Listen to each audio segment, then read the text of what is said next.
Os livros desse humilde blogueiro. Vamos agora a este livro do Adorno. Vocês estão vendo essa foto? Adorno também fazia selfie. Olha uma selfie do Adorno.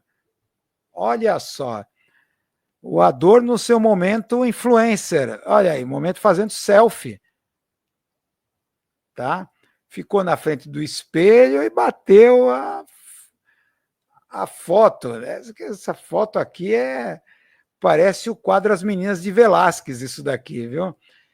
Esse livro aqui do Adorno é da coletânea Grandes Ciências Sociais,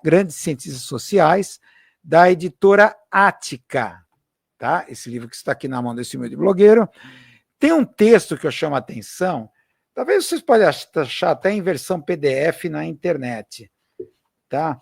Como um excerto, né, desse texto. Ou o próprio livro, não sei se foi relançado, essa coleção, é um texto sobre música popular. Sobre música popular. É um texto bem interessante, porque ele coloca um Adorno bem didático, tece as suas considerações sobre a música popular. E por que ele odeia tanto jazz? Tá? Então, isso é bem interessante, porque, na minha opinião, eu acho que Adorno foi muito mal lido, muito mal compreendido. Adorno, Escola de Frankfurt em geral, por vários motivos, né, aqui no Brasil, que a gente pode precisar, mas aquela ideia de que a escola de Frankfurt, né, os frankfurtianos eram um bando de elitistas, tá? Aquela ideia de que Adorno odiava a cultura popular porque era mercantilizada, como uma coisa em si mesmo, como vendida como mercadoria. Numa visão assim moralista, quer dizer, o Adorno não era um moralista. Ele não estava criticando a mercantilização da música, a mercantilização da cultura, pelo fato dela ser vendida, ser transformada em mercadoria, mas por uma outra coisa mais profunda. Pelo fato de ser mercadoria, significa que um produto cultural está se desespiritualizando e se transformando em estereótipo, em padronização. Esse é o ponto inicial do raciocínio nesse texto do Adorno. Tá? O que significa essa coisa da padronização?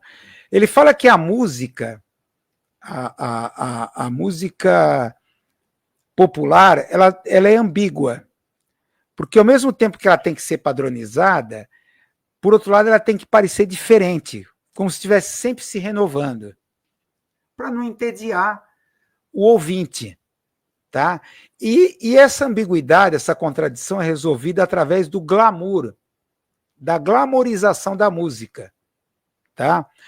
Esse fenômeno da glamorização, que a gente pode mais tarde, Daniel Boorstin vai chamar isso de profecia autorrealizável. A música já é vendida como sucesso. E o seu autor, o seu cantor, compositor, como glamuroso. Glamuroso porque bem-sucedido. Tá? Em alguma parte desse texto, o Adorno ele fala de que, na verdade, o glamour, essa glamorização da música padronizada, tem a ver com uma classe média norte-americana. Ele escreve esse texto quando ele está nos Estados Unidos, fugido da Segunda Guerra Mundial, da ascensão do nazismo, como uma espécie, típica coisa da classe média, porque a classe média ela se pega no glamour, tá? Porque sabe que a classe média é meritocrática, ela pensa em ascender socialmente. Então ele pega as pessoas glamourosas de sucesso como pessoas bem-sucedidas, pessoas que subiram na vida, como um exemplo para ela de classe média. Tá?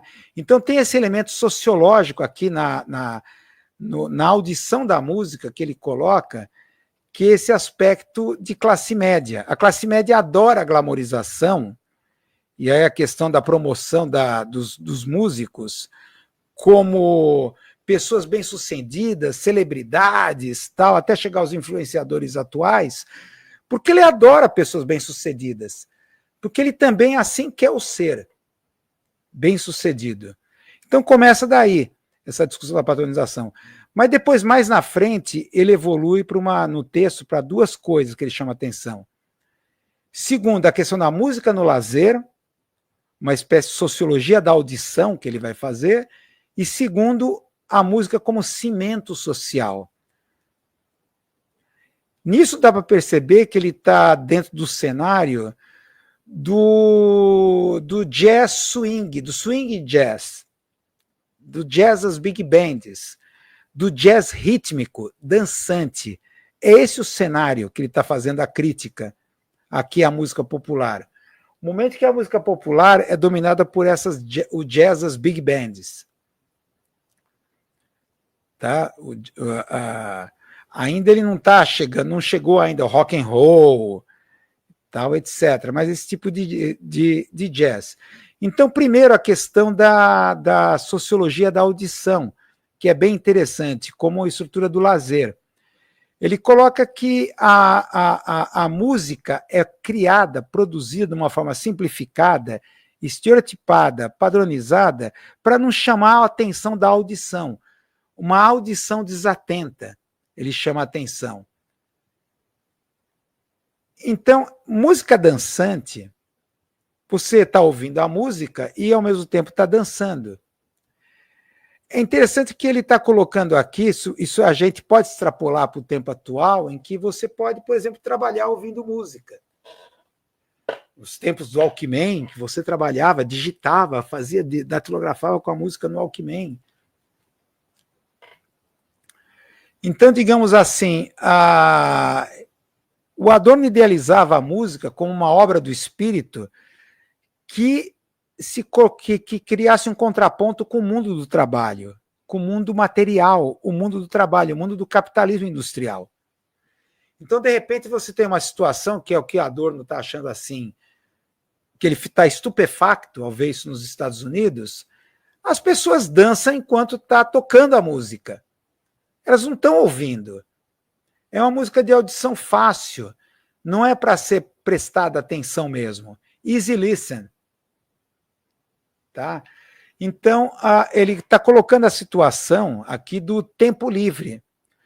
O tempo livre, a gente já falou várias vezes aqui em outras lives, sempre foi perigoso para o capitalismo. Porque no tempo livre é onde surgiu o movimento trabalhista, o movimento sindical. Porque no início do capitalismo as pessoas morriam de tanto trabalhar. Vocês sabem que era dos tempos da mais-valia absoluta, antes de chegar à mais-valia relativa.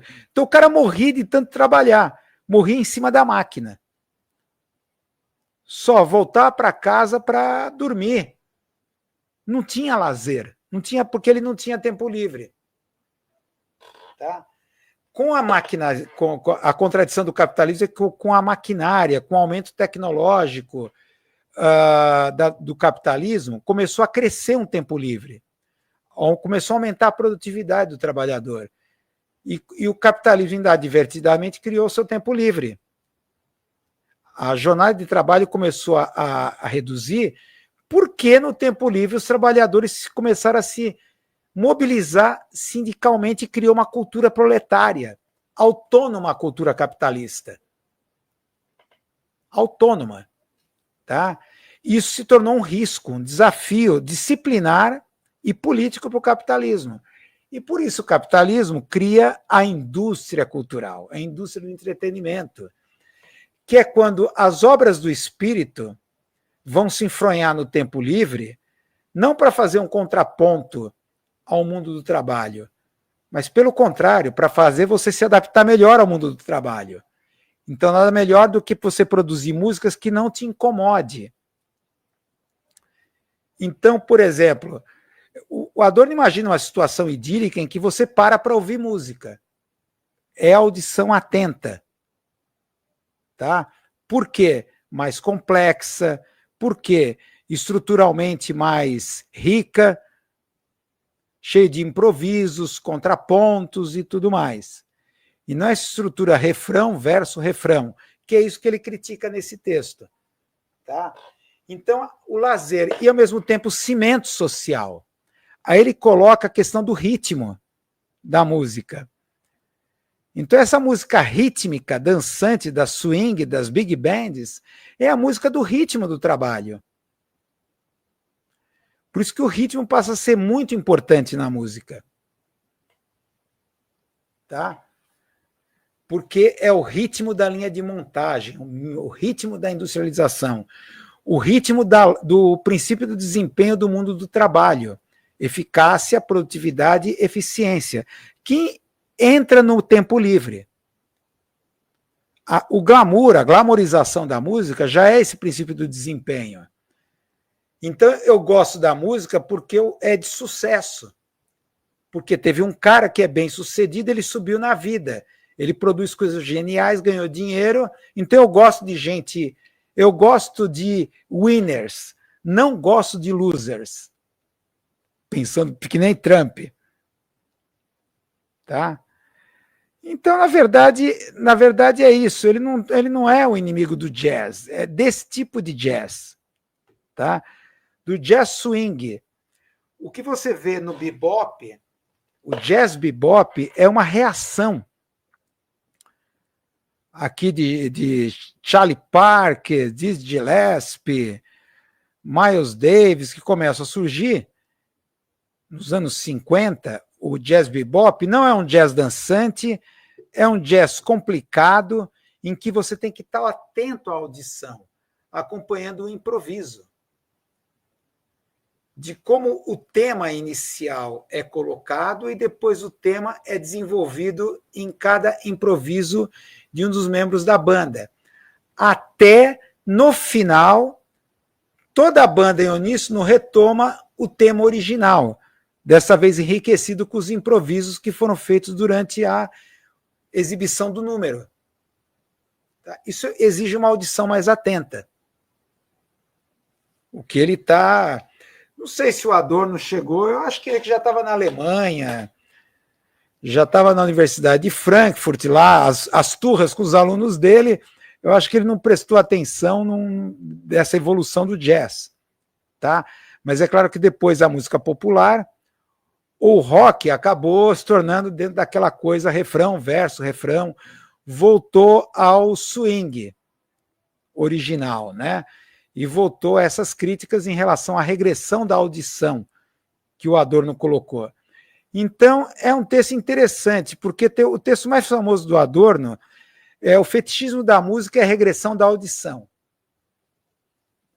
Então fica aquela coisa, música séria, música... então ficou aquela coisa, parece que o Adorno está fazendo uma crítica moral. Porque música séria é aquela música que não se vende, que não se presta a ser mercadoria. Tá, não é isso, né? Tem um fundamento sociológico e ideológico nessa crítica. Muito sério que parece que as pessoas não conseguem entender. Tá? Então, o fetichismo da música e a regressão da audição talvez seja o texto mais conhecido do Adorno, tá? Que inclusive foi notabilizado na série Os Pensadores. Sobre Adorno, está lá esse texto do Adorno. Agora, esse aqui dessa coletânea da Ática, esse texto muito importante, que é quando ele coloca mais... um texto bem sociológico, né? Que é sobre música popular, que é interessante aqui dessa coletânea da Ática. Portanto, leiam Adorno, para entender a música atual. Então é isso aí. Vamos lá, então. Então, Adorno, na minha opinião, Adorno continua muito atual, né? Tanto lá na questão do fetichismo da música, né? Esse conceito de fetichização da música se adequa a essa questão da glamorização, como a glamorização dos carros aí no elevador, aí que eu não vou deixar meu carro dormindo na garagem, não, ele vai dormir comigo na minha sala. Aí tem um elevador que leva até a sala. Vou ficar vendo, eu saio daqui da minha live, olha o meu carro na sala. Não é sensacional? Tem a fetichização do carro, também a fetichização da música com a glamorização. Tá?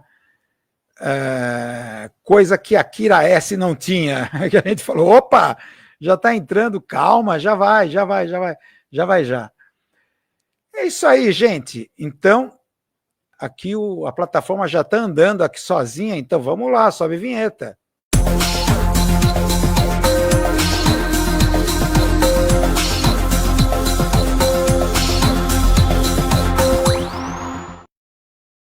Vamos à nossa crítica midiática agora. Crítica midiática. Vamos começar por onde, então, nossa crítica midiática? Ó, aqui. Lula full pistola, hein?